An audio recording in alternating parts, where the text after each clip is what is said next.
শুভেচ্ছা সকলকে। আজ আমরা শিখব কোনো একটি সেলে সেই যদি কোনো টেক্সট লেখা থাকে তাহলে সেই সেলের ভিতর কতগুলো টেক্সট লেখা আছে বা কতগুলি লেটার লেখা আছে। যেমন আমরা যখন ওয়ার্ডে টাইপ করি দেখবেন খেয়াল করে ডান পাশের নিচের দিকে আমরা যখনই কোনো কিছু টাইপ করি একটা একটা করে নাম্বার বাড়তে থাকে। আমরা স্পেস দিলেও 1 বাড়ে, 2টো স্পেস দিলে 2 বাড়ে। কোনো ওয়ার্ড যদি লিখি, যেমন আমি ডান পাশে আপনারা যদি স্ক্রিন দেখতে পান তাহলে আমার কিছু কান্ট্রি নেম আছে। তো আমি চাচ্ছি যে এই প্রত্যেকটা এই দেশের গুলো লিখতে কতগুলো লেটার লিখেছে। যেমন আমরা যেহেতু ইন্ডিয়া হচ্ছে ছোটো বা চায়না ছোটো বা জাপান ছোটো দেশের নাম, যেহেতু তখন আমরা কিন্তু একবার তাকালেই দেখতে পাচ্ছি এইগুলো মাত্র 5টি লেটার দিয়ে হয়েছে। এখন বাংলাদেশ, যেহেতু আমাদের বাংলাদেশ মুখস্থ এই জন্য মুখস্থ। এখন আমি যদি বলি যে অস্ট্রেলিয়া লিখতে কতগুলো লেটার লিখেছে, তখন কিন্তু আমাদের একটু সমস্যা হয়ে যাবে। তখন আমাদের গুনতে হবে যে AUSTRILA, ঠিক আছে? তাহলে কিন্তু গুনে গুনে বের করতে হবে। আমরা এক্সেলে কাজ করি আসলে কী জন্য? যাতে আমাদের কাজটা খুব সহজে করা যায়। তাহলে আসুন আমরা দেখি কিভাবে কোনো একটি সেলে যদি কোনো কিছু লেখা থাকে তাহলে সেই লেটার কতগুলি লেটার দিয়ে সেই লেখাটি আছে আমরা কিভাবে কাউন্ট করতে পারি। তাহলে আমাদেরকে এখান থেকে যেতে হবে যেখানে আমরা চাই তার ডান পাশের সেলে সমান সমান আমরা চাই যে লেখাটি আছে তার লেন্থ বের করার জন্য।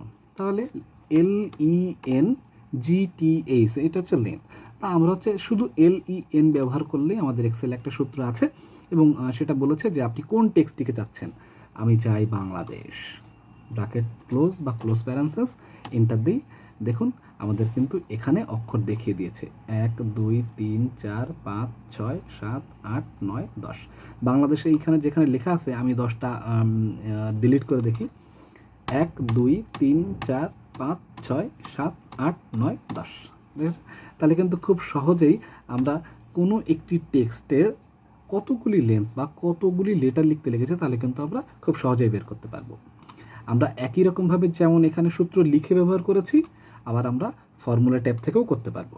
সেজন্য আমাদের ফর্মুলা ট্যাব থেকে টেক্সট থেকে LEN, তাহলে আমাদেরকে বলতেছে আপনি কোন টেক্সটের লেন্থ বের করতে চাচ্ছেন।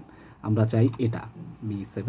আমাদের কিন্তু এখানে প্রিডিকশন করে দেখাচ্ছে যে আপনি ইন্ডিয়া দিয়েছেন এবং আপনি যদি এই টেক্সটটিকে সিলেক্ট করেন তাহলে সেটা লেটার আছে হচ্ছে 5টা। আমরা ওকে দিই, দেখুন 5 চলে এসেছে। আমরা ড্র্যাগ অ্যান্ড ড্রপ করে যদি টেনে নামিয়ে দিই তাহলে কিন্তু প্রত্যেকটি দেশের নাম লিখতে কতগুলি সংখ্যা কতগুলি লেটার ব্যবহার হয়েছে সেটা কিন্তু আমরা খুব সহজেই পেয়ে গেলাম।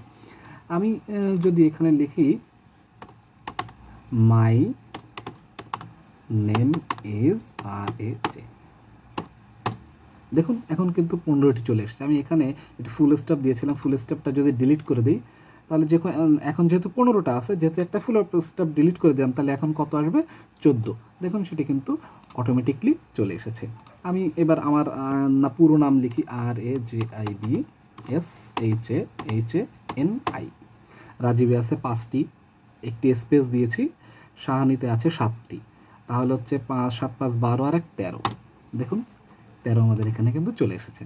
তাহলে খুব সহজেই কিন্তু আপনারা শিখে গেলেন কোনো একটি টেক্সটের লেটার কাউন্ট কীভাবে করতে হবে বা তার লেন্থ কীভাবে বের করতে হবে। তাহলে এতক্ষণ আমার বকবক শোনার জন্য অসংখ্য ধন্যবাদ। আপনাদের সাথে দেখা হবে আগামী কোনো দিন আগামী কোনো ভিডিওতে। ততদিন পর্যন্ত ভালো থাকবেন। শুভেচ্ছা সকলকে।